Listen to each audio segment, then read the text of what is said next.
So this is the bit where anybody who's made a bushcraft video on YouTube, it appears, will sit down and tell you about what they're carrying, why they're carrying it, and what they intend to do with it. So I thought I'd keep this as short as I can and start from the outside and work my way in. Wearing my Craghoppers shirt. I've had this, I took this on honeymoon. I've had it a long time. Lou and I have been married 11 years this year. Yeah, pretty sure it's 11 years. 11 years this year, so I've owned this shirt for at least 11 years. You saw me carrying earlier my Gränsfors Swedish forest axe. I've put a little leather bit around the top there, and on my belt I have a little holster that I made as well. Just allows me to carry it on my belt, so I've got my hands free. I can chop down something, pick it up, or put this in the holster, pick it up and walk off with it kind of thing. So that's how I can gather firewood. The trousers that I'm wearing are Full Raven Vida Pro trousers. They have knee pads here, reinforced area on here, reinforced area on the back side. They are extremely good trousers for this kind of environment. Apart from one thing, they are midgie proof. So from the waist down, these biting insects can't bite through it. I have a jacket rolled up on the top here, made from the same material. It's padded, it's quite a warm jacket. I was intending on wearing that tonight once the sun goes down. In my pockets I've got things like toilet paper, keep that on me at all times. Toilet paper, handkerchiefs. There's a small pocket here, I've got a folded up saw inside that. On my belt I've also got my fire steel in a holder that a friend made as a parting gift for coming up to Scotland. The clip, I made that myself. The sheath, I made myself. This is a bone handled, I'm told it's giraffe bone. How accurate that is I don't know. But it's a bone handled Perkin knife. Quality second thing from the internet. It's a good knife though, Damascus steel blade. The only thing it won't do is strike a fire steel across the back. I have tried polishing it up and trying to get a bit more of a squared off spine on it.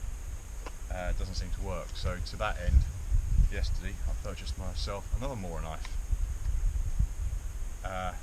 Diddly little thing, but it's incredibly sharp. Highly recommend it. I will be using that to strike the fire steel and make sticks and stuff, and feather sticks, and keep this as a general purpose knife. I can use it to batten and things like that. So that's just quickly what I'm carrying on my person. Apart from my phone, now my phone is obviously emergency use. That'll get me, if I can get somewhere where I can get signal, then I can get help. It also has the Ordnance Survey maps on it, so that I can track where I am, see how far I've got to go, which incidentally I'm at 4.06 miles left to go, so I am pretty much halfway at this point. Couldn't be better in that respect. On the outside of the pack I also have a clip there for the GoPro, which is currently filming me at the moment. That's the leads into the now nearly empty water bladder. The pack itself, I said earlier, I've never seen a pack with so many different ways to be configured. It's supposed to be an army pack. Whether it actually is or not, I don't know. The name on some of the clips says Combat Tactical. All I know is it's a very large backpack, and I like the fact that I can configure it in different ways. Covered in molle, absolutely covered in molle. So you can attach different pouches to it and things. That's my first aid kit. What I'll do before I go too far into what is actually inside the bag, I need to get a fire lit and get some of these mozzies and other insects off of me. So it always pays to just have a quick look around, doesn't it? This is literally, there's my backpack over there. I haven't moved that. So it's even closer than the river. Even easier to access. I will see if I can get it to fall that way, because then I won't have to drag it across the river. Sorry, I will have my back to you because I'm right-handed.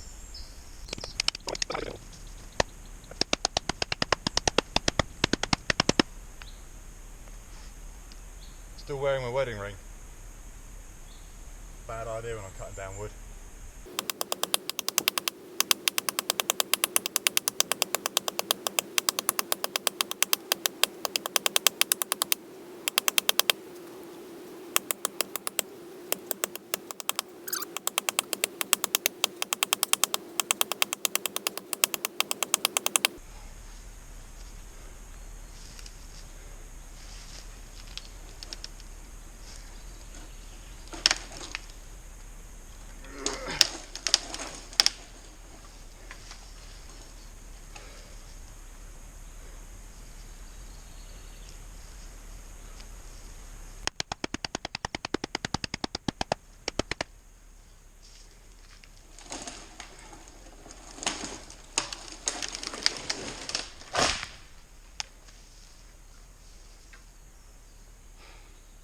One tree. One enormous cloud of mozzies. So I chopped the top 10 feet of the tree off over there. I didn't clean the top branches off. I want those. That's my kindling. This is how I'm going to get the fire going. So I'm going to use the top part of the tree to do that. It's going to make a small fire, enough to keep the mozzies away. I'm going to do this because they're starting to get quite thick. Like I'm breathing whatever these bloody flies are. Just using my little Mora knife to make feather sticks. Does the job alright. It's not a skill that I'm absolutely amazing at, but I seem to get them lit. Try using the correct side of the knife then. I don't know if the camera probably can't see the massive cloud of little insects that are in front of me right now. Any little breeze has disappeared. I'm going to ponder the choice of website here. Website? Campsite. But suffice to say, they aren't landing on me like they were earlier. They that are landing on me seem to be dying. Yay for chemicals. But basically every fire I've lit in the back garden, every bonfire we've had, everything's all been lit this way. At least when I've done it. When my father's done it, it's basically fire lighters or a can of petrol the whole way. It's just not working. Right. Let's see if I can get this blighter lit.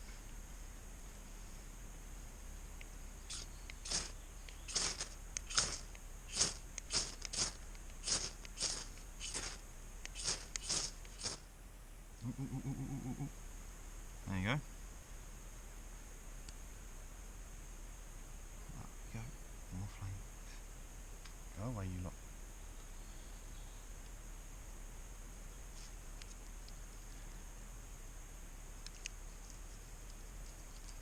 More tarry, inky black flame.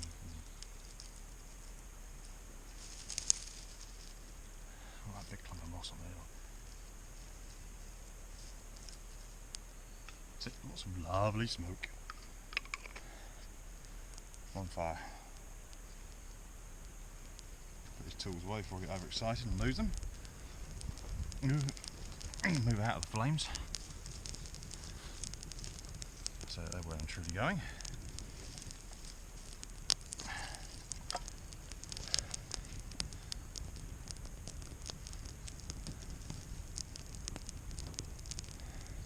Oh look, all the mozzies have gone. Ha!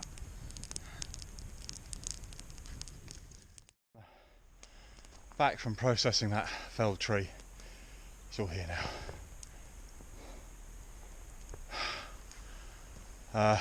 There's kindling here if I need to bring the fire up a bit more. There's kindling on the trees all around me, like this. I might actually take some of this down, just because it's a bit low. I don't want to get stabbed in the eye in the dark. But whilst I was away getting that tree, I just put a little border. I increased the scraped back area and put a little border around it with the logs. I'm now going to use those logs in the fire and build up to the bigger ones. There's a nice lot of smoke. There's hardly any insects here now. That seems to have cured it for me. So I will put the shelter up.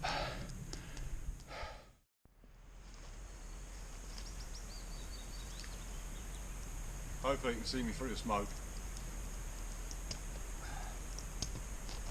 Smoke is good. Smoke is nice.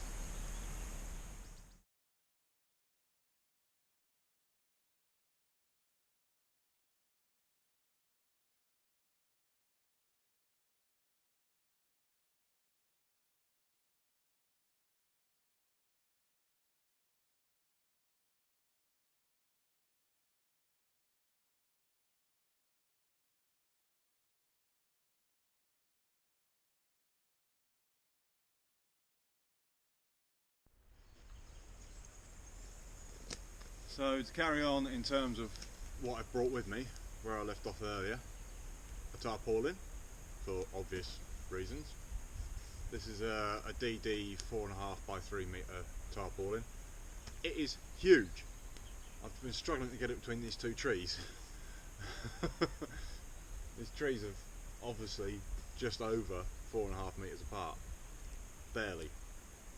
So yeah, I've rigged it up in a bit of a haphazard fashion. As long as the wind doesn't get too strong tonight, it'll hold. We'll have to see how it goes. Next thing, a hammock, also for obvious reasons. This one's obviously got a mozzie net over it, which I'm going to need. The DD under blanket to go with the hammock. Inside the hammock I have my Roman sleeping bag, made by the company Roman. It's not actually a Roman sleeping bag. That'll be a bit old. A magic carpet. It's not actually a magic carpet. It's just what DD decided they were going to call a ground sheet. But it does give you a nice, dry, clear area to step out of your hammock in. Keep your boots on there, keep them dry overnight. Put your pack on it. They did send me a gear hammock, a kind of mesh hammock that you can sling underneath here. But I'm still having trouble with this hammock in the respect that it stretches. So I'll be sitting in it for an hour or so this evening, and my backside will be on the floor nearly. So it's also another reason that I put the tarpaulin underneath it. If I do sink down in the night, at least I won't be touching damp ground. Right, I'm running out of battery, so I'm going to do this as quick as I can. All that was left in the main compartment of the bag after I got the tarp and the hammock and everything else out of it was this. It's an old army jumper. It's tatty, it's worn, but it's 100% wool and it's warm. Moving on to food. This is tonight's food. From experimentation in the past in the back garden, one of these is not enough. I need to eat two. As you can see, they're about 4 pounds. I'll go into that a bit later. That's breakfast for the next 1, possibly 2 days. This is lunch. When I'm done with the cooking this food, I'll cook this, which is going to be trail bread. To drink, I have some coffee. I will go into that again later as well. I have my Life Venture titanium plate. Aluminium probably, Commando mug. That's for just boiling enough water to make a cup of coffee. My Zebra can, a big Zebra can. Inside here I've got the gas and the stove. I've got a little spork. I've got coconut oil for cooking with, because it's going to be a solid most of the time. Easier to transport, less likely to leak. Trangier handle to get stuff out of the fire like that if I need to. The water filtration stuff, as you can see, my water bladder is nearly empty, but I have my aqua tabs just in case. Don't think they're going to do very much. This is the water filtration stuff. I have 2 of these. One of these is the equivalent of one of those. So I bought 2 because I saw a worrying review where someone managed to split one open, and then obviously they were completely reducing the capacity to sucking it out of the stream with the straw attachment. That's basically all they could do. In one of the other pouches I have Louisa's old rucksack cover, which we recently re-waterproofed. Doesn't quite fit the bag, but it's better than nothing.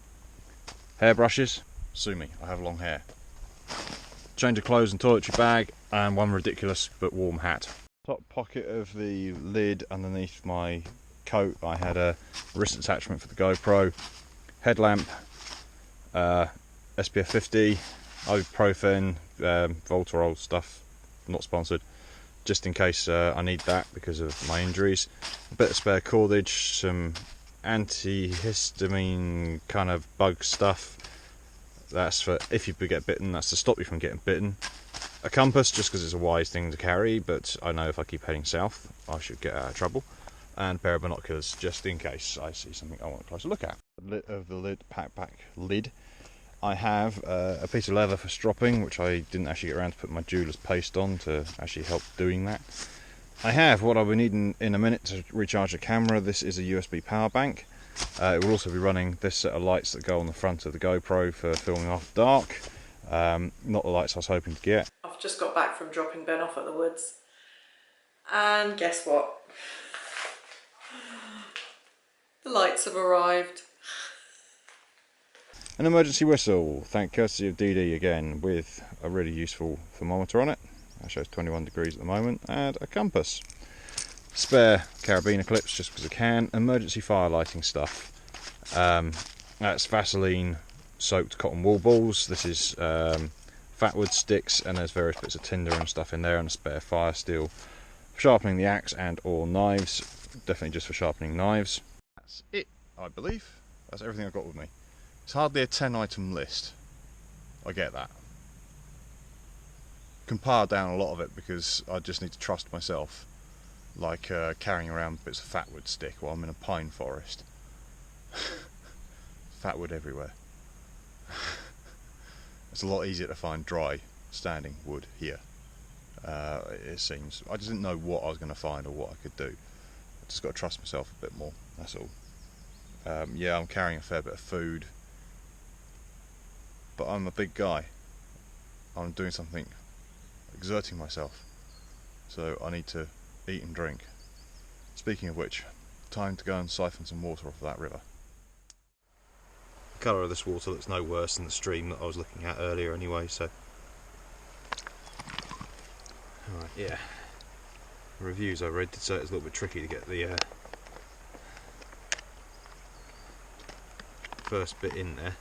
Of course, now I've immersed it in water, the last thing I want to do is blow into it.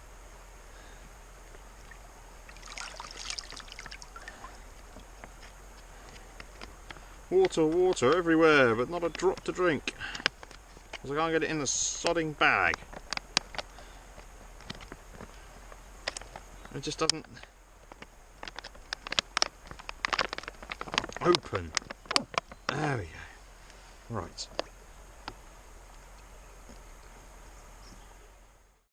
Trying to fill up the pouch when I thought the battery ran out on the camera. Turns out the card was full. I had, even though I transferred everything off of it at the computer yesterday, I hadn't actually deleted the content. Thankfully, connect to it on my phone, so I've sorted all that lot out. I wasn't having very much success filling the water pouches up, so I took that down with me and then just filled it up and then poured it into the pouch. It worked a treat. I filled up both pouches. I've also since then made a cup of coffee, made my boil in the bag food. It's okay. It's not as bad as it used to be, I imagine, but you know, it does the job. I am now full and hydrated and happy. So what I'm going to do is I'm going to make my trail bread for tomorrow. I've already made up the mixture. I made it yesterday. So the fire's still going. I haven't actually used any more fuel for the fire than what I've gathered. I've still got four massive logs sitting here, and quite a large handful of twigs. All of which is the same tree. Minimal amount of work, maximum effect. Yeah, okay. If it was winter, I'd probably want a larger fire. So, suffice to say, sporks from Sainsbury's, bloody pointless. I've seen sporks like this for sale everywhere. I really did not expect it to snap that easily.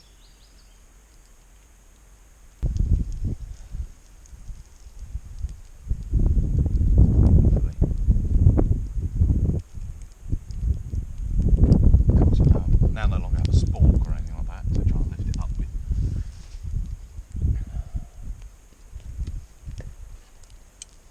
Oh, I've got a raging fire underneath it.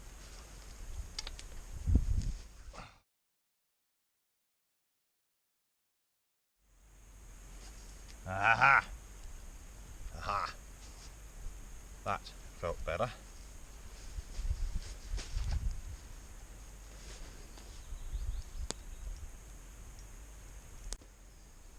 Oops, Smell burning bread. Bollocks.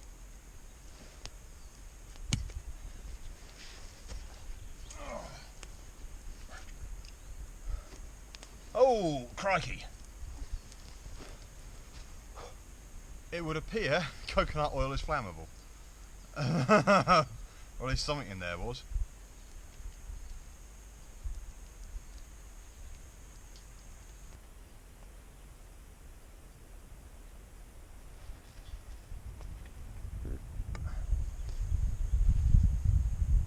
Puts iron in the blood.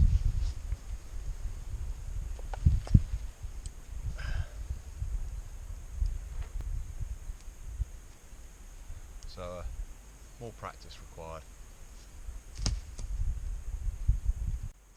So obviously when I started this bread off I had it far too hot on the fire. Far too hot. Now it's about right. I mean the blooming thing caught fire. Still. It's looking good. It's starting to look like it might be cooked. As I say, a little bit of carbon never hurt anyone.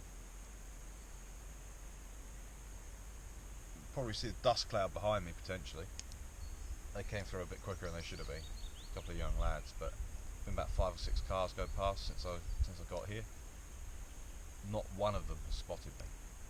I'm fairly sure of it. I've looked at every single one of them. Nobody's been looking this way. My fire's really low. Everything's green. It blends in. I went out onto the road, had a look. Last time I came through here, that was covered in snow. And if you were looking as you came round the bend from either direction, you might see the camp. But if you're concentrating on the road, as you should be, you're not going to see this. I was quite shocked. It's coming up for 9 o'clock. 10 to 9. I'm pretty much ready to turn in for the night. Seems pretty early, doesn't it? It's actually going to be daylight for another 2.5 hours. But hey, I'm sitting here enjoying reading a book. So, on my phone. Yeah, good old Kindle reader. Not sponsored. I'll see you all in the morning. Morning. Oh. 5 to 7. Time to get up and get this fire lit. Get some coffee in me.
First time I've seen a red squirrel in the wild.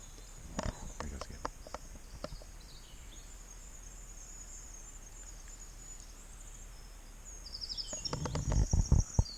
Now I see 2 at the same time, completely and utterly unafraid of me, within 10 feet. Well, it's probably a bit more, 15, 20 feet, but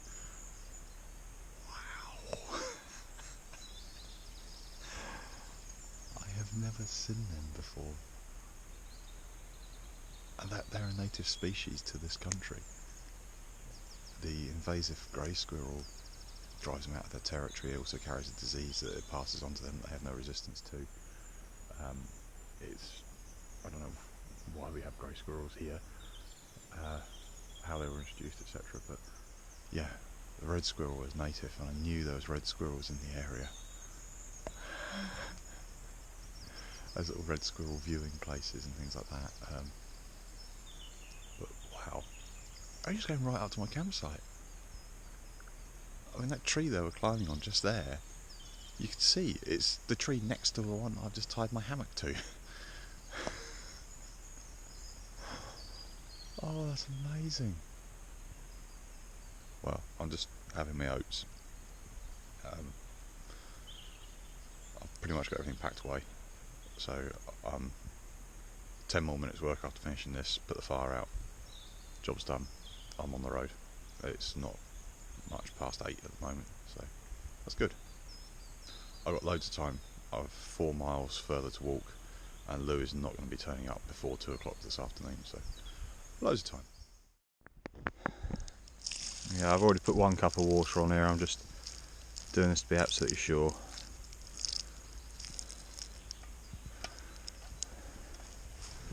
And yeah, the fire is out.